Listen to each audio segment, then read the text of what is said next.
Cuando yo lo conocí fue en el año de 1944. César Dávila fue una especie de aparición sorprendente en el ámbito de la poesía nacional. Él era muy delgado, pues, ¿no? Pero curiosamente, como hacía ejercicios yoga, pues le gustaba exhibir sus pequeños músculos, digamos, ¿no? Y tenía una nariz muy prominente, larga, recta, el pelo cuidadosamente peinado siempre, ¿no? Y en el rostro lo que más llamaba la atención de él eran sus ojos descomunales, unos ojos enormes.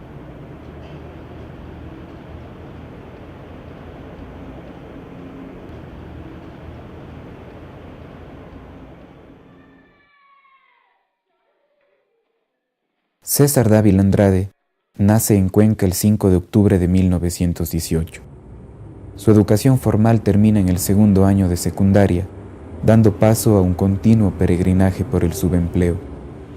A los 15 años, su poesía entraña ya una ruptura formal y temática con la convención lírica de la comarca, extenuada en alabanzas a la Virgen y al paisaje natal.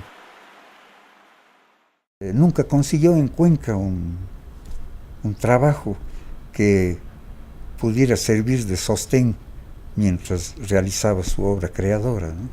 Unos puestos demasiado modestos y humildes, ¿no? Fue alcaide de la cárcel de Cuenca, por ejemplo. Un contrasentido, un hombre tan pacífico, tan amante de la paz, portando un gran revólver para cuidar a los presos, pues, ¿no? En Guayaquil fue una especie de sirviente del presidente Arroyo del Río, cuya piscina lavaba él, pues, ¿no? Influyó decisivamente sobre toda una generación. Todos los poetas de madrugada tenían la voz de César Dávila Andrade. Fue el 28 de mayo precisamente el día de la Revolución. Nos acompañó durante esa noche, pero al día siguiente se desapareció. Fuimos a verlo en casa y ya no lo encontramos, y en la casa nos dijeron que había salido para Quito.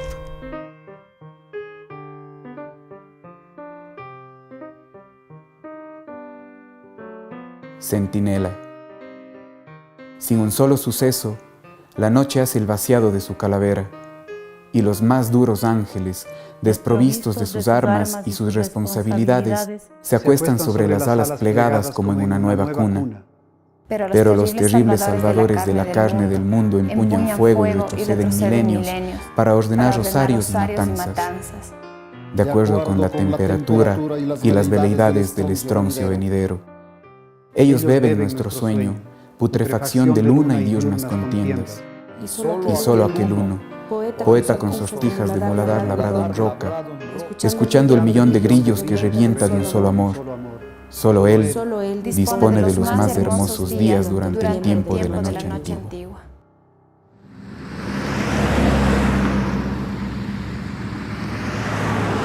La miopía del faquir era casi ceguera.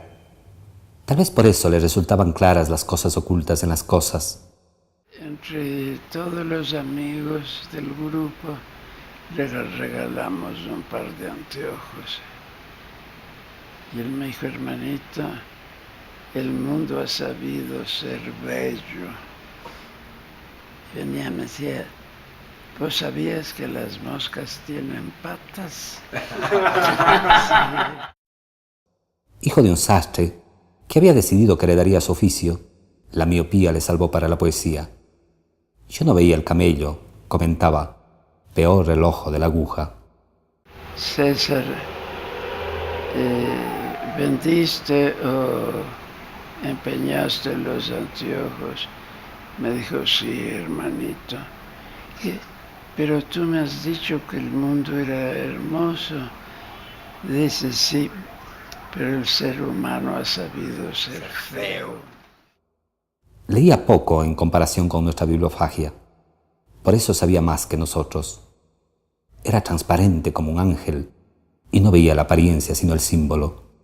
Y su poesía es así, salvo Boletín y Elegía de las Mitas, todo es introvertido, una visión hacia adentro, de sí mismo y de los demás. Era el único de nosotros a quien preocupaban el espíritu y la superación de la materia. Por eso su poesía era alquímica. A veces iba a unas cantinas, pero de última, de mala muerte.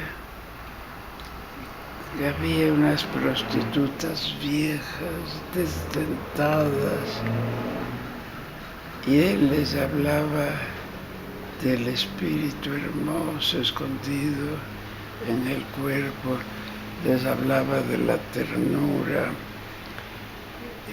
casi como un predicador. A veces uno quisiera hacerse un nudo a lo largo del esqueleto. No, me siento mal. Oigo la voz de él. Uno quisiera hacerse el último nudo y no alcanza.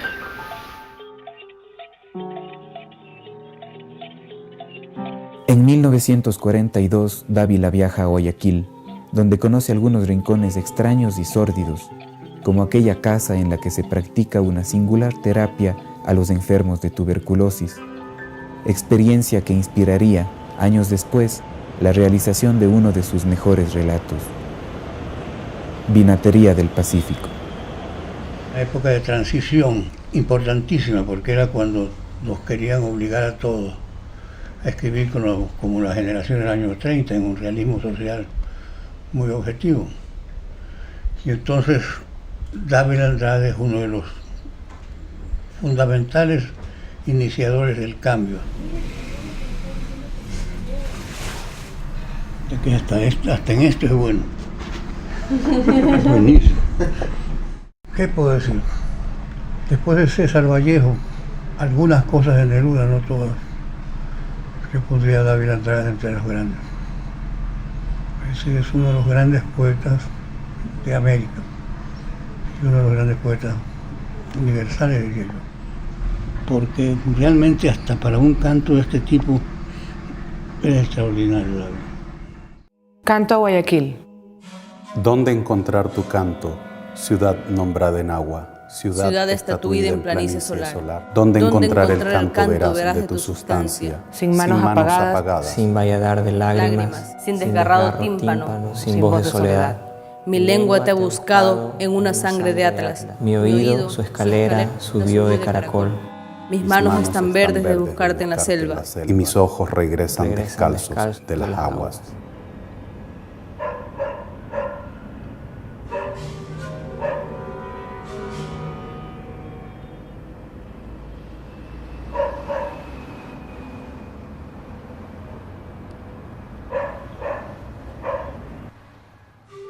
A los 26 años Dávila se establece en Quito.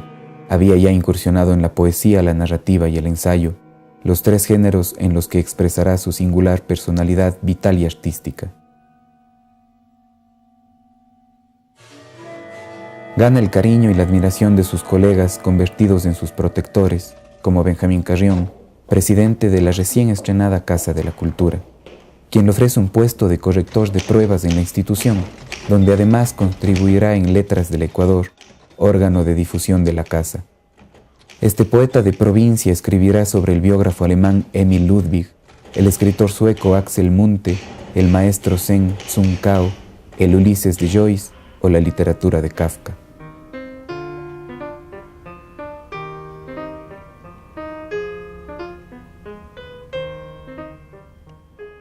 Canción a la bella distante. Para Laura. No era mi poesía, mis poemas no eran. Eras tú solamente, perfecta como un surco abierto por palomas. Eras tú solamente como un hoyo de lirios o como una manzana que se abriera el corpiño. Eras tú, o distante presencia del olvido. Clara como la boca del cristal en el agua. Tierna como las nubes. Entre sus amores platónicos, cultivados desde su temprana juventud, tiene un papel preponderante Laura Romo, bibliotecaria de la Casa de la Cultura, quien no solamente le ayuda en sus tareas, con frecuencia suspendidas o aplazadas cada vez que el poeta se pierde entre la niebla de la noche o las brumas del alcohol, sino que recopila y organiza primorosamente los apuntes que Dávila hace en cajetillas de cigarrillos, servilletas o cualquier papel que tiene a mano.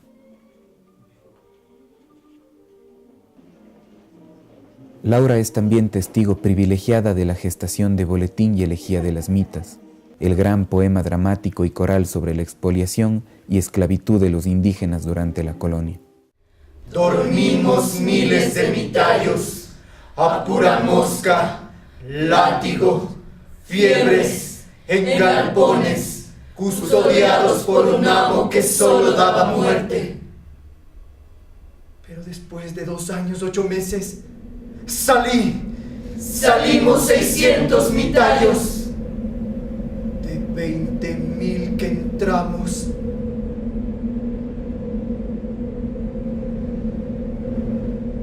Aquí suena en la noche un pedazo de costilla contra el aire. Alguien pretende huir de su semilla como de un chorro enloquecido. Atemos las potencias a sus cavidades. Mire la bestia su escultura de fuego sin morir.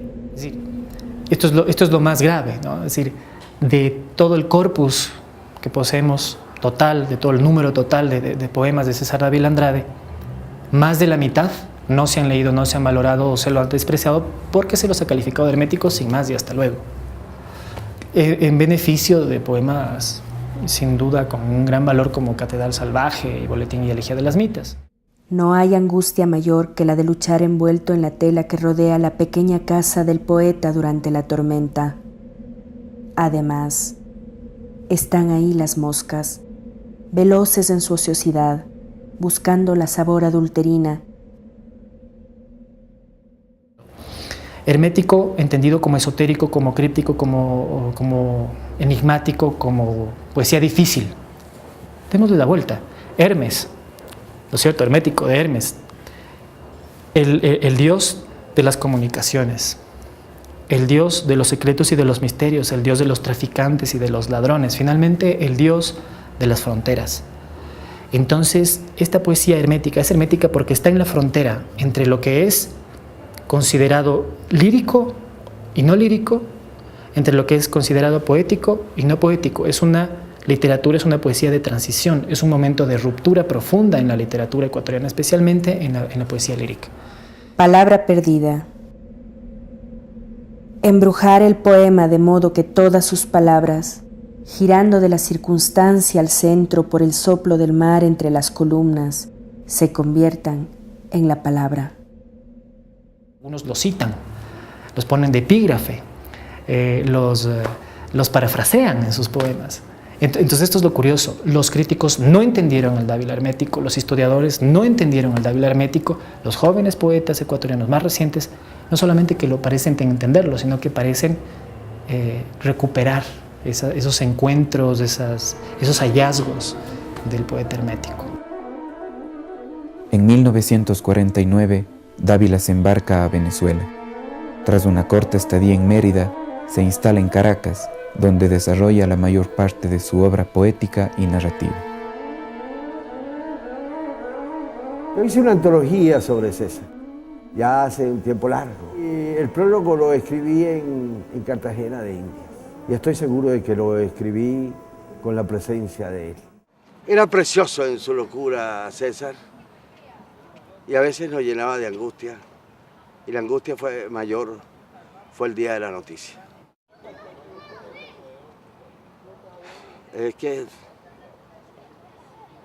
no queríamos aceptarlo. No queríamos aceptarlo y además no nos lo imaginábamos.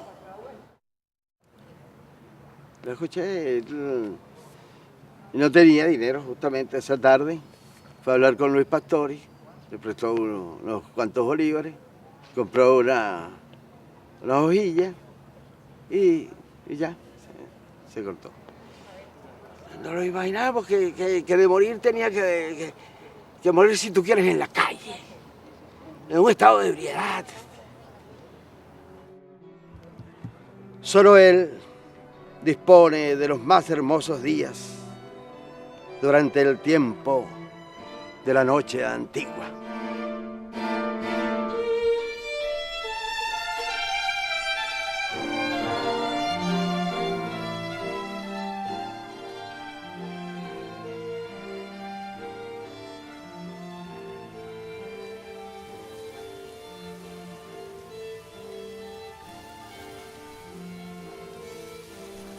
Oh Pachacamac, Señor del universo, tú que no eres hembra ni varón, tú que eres todo y eres nada, óyeme, escúchame, como el venado herido por la sed te busco y toda tu dolor.